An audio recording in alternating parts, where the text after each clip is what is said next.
अपनी स्कूटी घुमाती हुई नीतू टेलर की दुकान के बाहर रुकती है। चल बिंदिया, उसके बैंड बजाते हैं। नहीं नहीं, मुझे बैंड नहीं बजाने किसी की। 300 रुपए देकर तूने सलवार सूट स्टिच करवाई और उसमें भी अब तक 5 बार तू अल्टरेशन करवा चुकी है, वो भी उन्हीं पैसों में। अब तू 6ठी बार गई ना तो टेलर भैया तेरे सिर पर जूता मार देंगे, देख लेना। मैं नहीं जाने वाली, बड़ा एम्बेरेसिंग सा लगता है मुझे। ठीक है, फिर मैं जाकर आती हूँ, तू यहीं रुक। अभी तक चिल पिल मूड में खड़ी नीतू स्कूटी की डिक्की से अपना पानी का बोतल निकालती है और अपने चेहरे पर 2-4 छींटे मारकर अंदर टेलर की दुकान पर चली आती है। शर्म नाम की कोई चीज बची है क्या भैया आप में, या नहीं? बाप दादाओं के समय से आपकी यहाँ से टेलरिंग करवा रहे हैं हम, उसके बाद भी इतनी बड़ी गलती।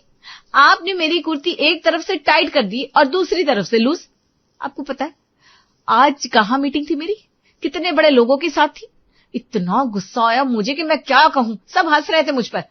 मीटिंग बीच में छोड़कर चली आई मैं। पसीना देखिए, ये सब आपके कारण है। ये तो आपकी गलती है दीदी, मैंने तो पहले ही कहा था कि एक तरफ से टाइट और एक तरफ से लूज करवाएंगे तो गेटअप चला जाएगा। गला जहां होना चाहिए वहीं होना चाहिए, पर आपने कहा मेरी फिटिंग है, मैं जानती हूँ। मतलब मैं झूठ बोल रही हूँ? नहीं नहीं, मतलब मैं झूठ बोल रही हूँ। ठीक है, मेरे घर का कोई भी कपड़ा आपके यहाँ कैसे आता है अब मैं देखती हूँ। और आंटी जी, आप क्यों बेकार में अपना ब्लाउज यहाँ सिलवा रही हैं? पता चला आपके गले के नाप का बाजू बना दिया, हर बाजू के नाप का गला। और टेलर से अच्छा खासा कलेश करने के बाद अपने पूरे पैसे वापस लेकर नीतू बाहर आती है। बाप रे बाप, बहन मान गए। सूट सिलवा लिया, 4-5 बार अल्टरेशन करवा लिया, उसके बाद 6ठी बार जाकर पैसे वापस भी ले आई। कितनी ज्यादा चंट है तू, बाप रे। पता नहीं तेरे पति का क्या होगा। रोएगा अपनी किस्मत को। आज 300 की कमाई हुई है, चल इसी खुशी में फूड स्टॉल पर चलते हैं। नीतू फूड स्टॉल पर जाकर एक के बाद एक ऑर्डर करती जाती है। पहले 1 प्लेट चाउमीन विद मंचूरियन, फिर स्टीम मोमो, फिर स्प्रिंग रोल, फिर कुरकुरे मोमो और आखिर में 2 ओरियो शेक। देख ले बहन, तू मुझे यहाँ लेकर आई थी तो स्प्लिट करने के बारे में मत बोल देना, मेरे पास फूटी कौड़ी नहीं है। वैसे जिस तेजी से तूने ऑर्डर दिए मुझे तो लग रहा है बिल 500 तक तो जाएगा। हाँ, तो मेरे पास 500 है बाबा। तू ना बड़ी जल्दी डर जाती है। तुझे क्या लगता है 50 रुपए का पेट्रोल खर्च करके इतनी दूर सबसे फेमस स्टॉल पर मैं क्यों आई हूँ? क्यों? क्योंकि यहाँ रहती है गजब की भीड़ और इसी का फायदा उठाकर मैं स्टॉल वाले भैया को 500 का नकली नोट थमा दूंगी। बिल हुआ है 400 का तो 100 रुपये वही मुझे रिटर्न करेंगे, मतलब आने जाने में जो पेट्रोल के पैसे लगे वो भी वसूल हो जाएंगे। हे भगवान, तू पागल है क्या? पता नहीं क्या मजा आता है तुझे इतनी बकैती करके। उस दिन मॉल से परफ्यूम की बोतल उठा ली थी, इस बार नकली नोट देने वाली हो। अरे पकड़े गए ना तो लोग पकड़कर मारेंगे हमें। नीतू कौन सा ये पहली बार कर रही थी जो उसे डर लगता है। वो आराम से जाती है और इतनी भीड़ में 500 का नोट स्टॉल वाले भैया को पकड़ाकर 100 रुपये उसी से लेकर वापस अपने घर के लिए निकल जाती है। हाँ आंटी, नीतू स्कूटी चला रही है इसलिए फोन नहीं उठाया उसने, हम घर ही आ रहे हैं। नहीं नहीं बेटा, यहाँ मत आओ, तुम दोनों ना तुम्हारे ही घर चले जाओ। वो क्या है ना, नीतू को देखने लड़के वाले आ रहे हैं, वो लोग किसी भी वक्त पहुंचते ही होंगे। पता चला उसी वक्त तुम दोनों भी आ गई। नीतू के कपड़े देखे ना तुमने, फटी हुई जीन्स, टेढ़ी सी कुर्ती, बात बनती बनती बिगड़ जाएगी। ठीक है, हम मेरे घर ही चले जाते हैं आंटी जी। बिंदिया बेचारी अपने घर पहुंचने के बाद भी नीतू के लिए परेशान थी कि लड़के वाले हाँ कहेंगे कि ना।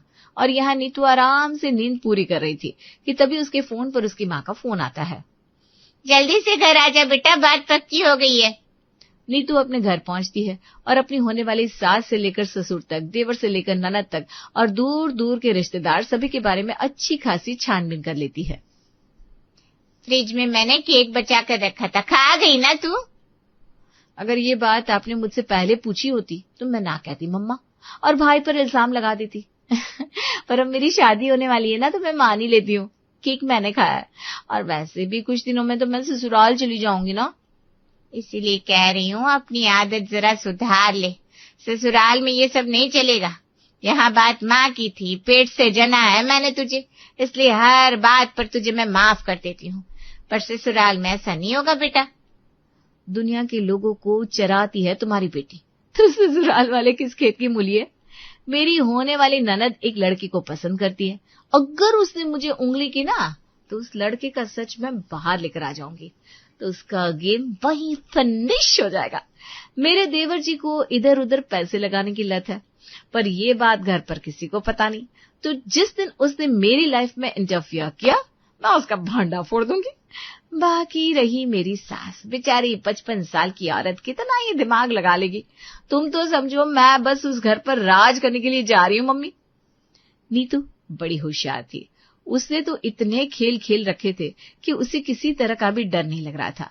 आराम से हंसते गाते नाचते वो नए परिवार में शादी होकर चली जाती है। अगली सुबह नीतू के कमरे में उसकी ननद आती है। वो आपने पैरों पर जो डायमंड का नेकलेस पहन रखा था ना भाभी, वो बड़ा कूल था। मुझे तो लगा था मम्मी ने किसी देहाती लड़की को पसंद कर लिया है भाई के लिए, पर नहीं, आपकी पसंद तो काफी अच्छी है। आपका लहंगा भी पेस्टल कलर का था, काफी लाइट वेटेड था। मेरी एक फ्रेंड की शादी होने वाली है नेक्स्ट मंथ, तो उस लहंगे को मैं वहीं यूज कर लूंगी।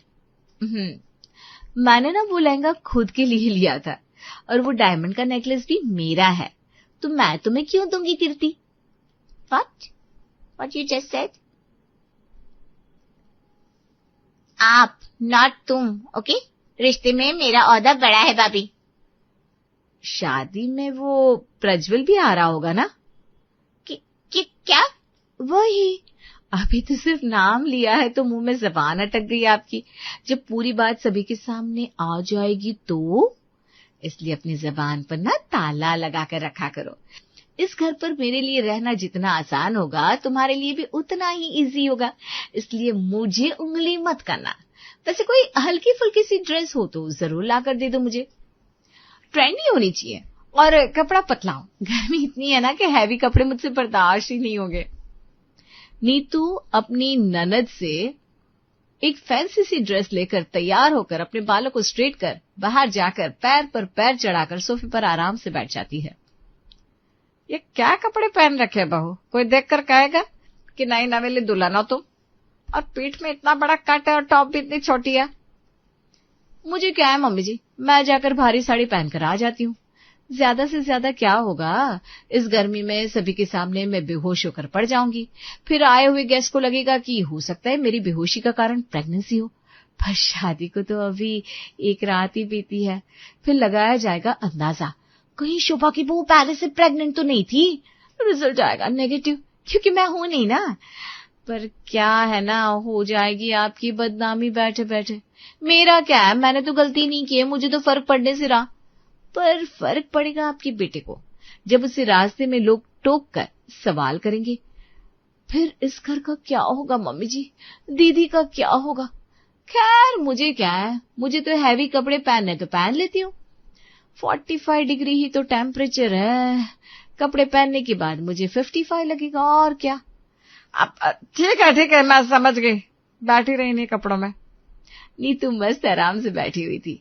एक के बाद एक सारी औरतें आए जा रही थी और उसकी मुंह दिखाई दिए जा रही थी। मतलब मुंह दिखाए के लिए बुलाया गया सभी को, पर किसी को नाश्ता नहीं परोसा जाएगा। ये क्या इंतजाम हुआ प्रेम, जरा ध्यान दो। किचन में तो हलवाई बैठे हुए पापा, मैंने सबको बोल रखा था। एक बार फिर से कह देता हूँ, नाश्ता चलवा दे। रसोई से काम वाली निकल कर आती है और सभी को नाश्ता देना शुरू करती है। एक मिनट आंटी जी, अभी अपने पर्स से लिफाफा मत निकालिए। नाश्ता आ रहा है ना आंटी जी, पहले नाश्ता कर लीजिए। ओ दीदी, आंटी को नाश्ता दो भाई, और मुझे भी। और ये प्लेट में सिर्फ एक ही गुलाब जामुन क्यों है? कम से कम 2 गुलाब जामुन तो डालो, और समोसे भी बढ़ाकर लाइए प्लीज, बड़ी भूख लगी है। अरे बहू, अभी तेरी मुंह दिखाई चल रही है, तू कैसे खा सकती है? अब बाहर से लोग आकर मेरे सासरे में खा सकते हैं, तो क्या मैं अपने सासरे में बैठकर नहीं खा सकती आंटी जी? वो क्या है ना, मैं समझती हूँ आंटी जी, अगर अभी मैंने नाश्ता नहीं किया, मतलब देखिए आप तो अच्छी सोच वाली है, पर पता नहीं कैसे कैसे लोग आए हैं फंक्शन में।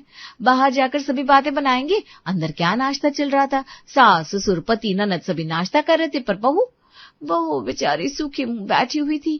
किसी ने उसे पानी तक नहीं पूछा। उससे क्या होगा ना, बिना कुछ किए मेरे ससुराल वाले बदनाम हो जाएंगे और फिर आगे जाकर दीदी की भी तो शादी करनी है। ऐसे खराब इमेज वाले घर की लड़की कौन अपने घर ले जाएगा? तो लोगों को दिखना चाहिए कि घर में बहू पर किसी तरह की बंदिश नहीं है, खुली सोच के हम लोग हैं। अब समाज में रहते तो समाज का तो सोचना पड़ेगा ना आंटी जी, क्या कर सकते हैं? मानना पड़ेगा शोभा, तेरी बहू तो एकदम होशियार आ गई है। इतनी चतुराई हम लोगों में होती तो जो ताने सुनने पड़े ना सास के, जो बड़ों से थपेड़े पड़े, वो कभी पड़ते ही नहीं। नाश्ते के साथ भी रस्में चल सकती है भाभी। वो क्या है ना, इसके बाद आगे फिर दर्शन करने के लिए भी जाना है। अरे हाँ देवर जी, आप फिक्र क्यों कर रहे हैं? बगल में कोई पड़ोसन नहीं बैठी है, आंटी जी तो घर की है हमारी। अब उनको तो टाइम देना पड़ेगा ना। वो क्या ना आंटी जी, मम्मी जी ने पहले ही मुझे बता दिया था, आप लोग पड़ोसी नहीं, घर के रिलेटिव है। नीतू की बात सुनती हुई पड़ोसन अपने पर्स में हाथ डालती है और लिफाफा बाहर निकालती है, जिसमें से 100 का नोट साफ दिख रहा था। 100 रुपये लेकर आई है आंटी जी, बताओ। जी तो कर रहा है 100 रुपये अभी इसके सर पर मार दूं मैं। पता है आंटी, रिसेप्शन पर तो कई लोगों ने लिफाफे में 250 रुपये दिए थे, बताइए। खा कर गए 1100 का प्लेट और 250 रुपये पकड़ाए। और उसके बाद भी गट्स देखिए, अपने अपने घरों से 2-2 औरतें भेज दी मुंह दिखाए के लिए, बच्चे भी साथ आए। अब सब खाकर ही जाएंगे ना, तो कम से कम 500 का लिफाफा मुंह दिखाए में नहीं दिया तो क्या दिया? ऊपर से लिफाफा कवर कर देते तो अंदर क्या अमाउंट है पता ही नहीं चलता। इसलिए मैंने तो बोल दिया, मम्मी जी मैं तो पैसे ही हाथ में लूंगी, या गिफ्ट, वो भी अनपैक। पता तो चले इंसान की औकात क्या है। अब जिससे 100-200 दिए ना, उसके मुंह पर तो थू है, थू। ये तेरी भाभी क्या बोल रही है कीर्ति, इसे चुप करवा। मैं क्यों चुप करवाऊं पापा, मैं घर में हूं ही कितने दिन की मेहमान, मुझे भाभी से बैर नहीं मोल लेना। नीतू की कही बात सुनकर वहां बैठी सभी लेडीज के हाथ रुक जाते हैं, क्योंकि सभी ने लिफाफे में अच्छी खासी कंजूसी की थी। पर अब तो नीतू ने मुंह पर बोल दिया था। एक के बाद एक सभी अपने 100-200 के लिफाफे को छोड़कर 500 रुपये नीतू को देती जाती है और फाइनली मुंह दिखाए की रस्म कंप्लीट हो जाती है। दोपहर के 3 बजे पूरा परिवार पहाड़ी वाली माता के दर्शन के लिए निकलता है। तभी गाड़ी में सुरेश कहता है, मेहमानों के सामने तुमने जो कहा बहू, वो तुम्हें नहीं कहना चाहिए था।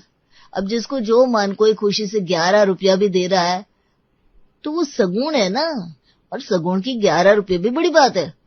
नहीं होती बड़ी बात पापा जी। देखा नहीं आपने कैसे औरतें फटाफट अपने लिफाफे चेक करने लगी।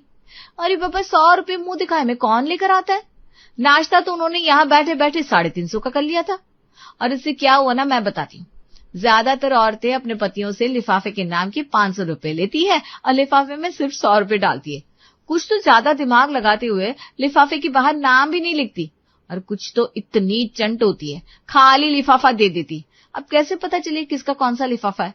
ऊपर से जब सभी औरतें साथ में बैठी होती है तो एक दूसरे को नीचा दिखाती है, ये कहकर मैंने तो 1100 दिए, मैंने तो 5100 दिए, तुमने जरूर कम दिए होंगे।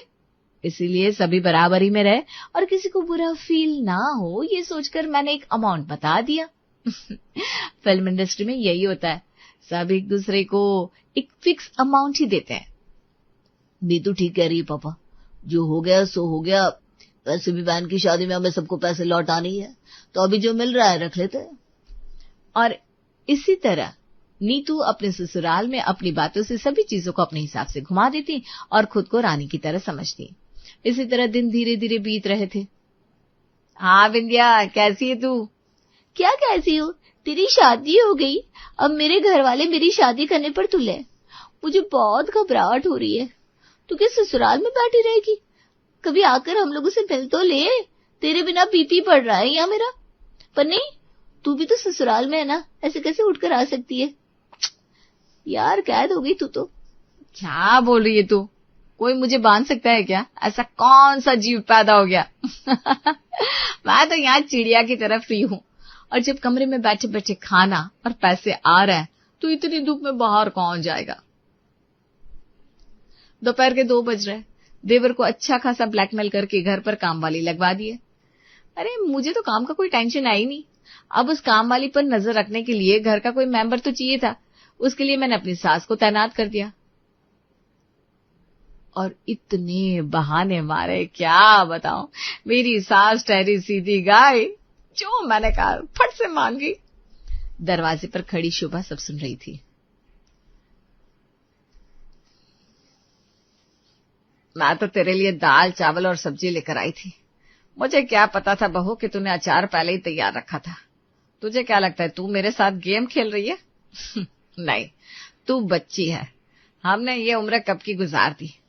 मैं तो बस तेरे सुधरने का इंतजार कर रही थी, और अब तू खुद को रानी समझ रही है तो फिर तुझे बताना ही पड़ेगा कि तेरी माँ यहाँ मैं हूं। 10 मिनट बाद खाली प्लेट लेकर शोभा अपनी बहू के पास जाती है। ये तो खाली प्लेट है मम्मी जी। वो काम वाली ने काम छोड़ दिया ना। ऐसे कैसे मम्मी जी, आपने ध्यान नहीं दिया होगा। आप उसे फोन लगाइए, मैं देवर जी को फोन करती हूँ। अगर वो नहीं आएगी तो देवर जी दूसरी काम वाली लेकर आएंगे। मेरा बेटा कहाँ कितने पैसे लगाता है अच्छे से पता है मुझे। तुझे क्या लगा तू उसे ब्लैकमेल कर लेगी और वो हो जाएगा?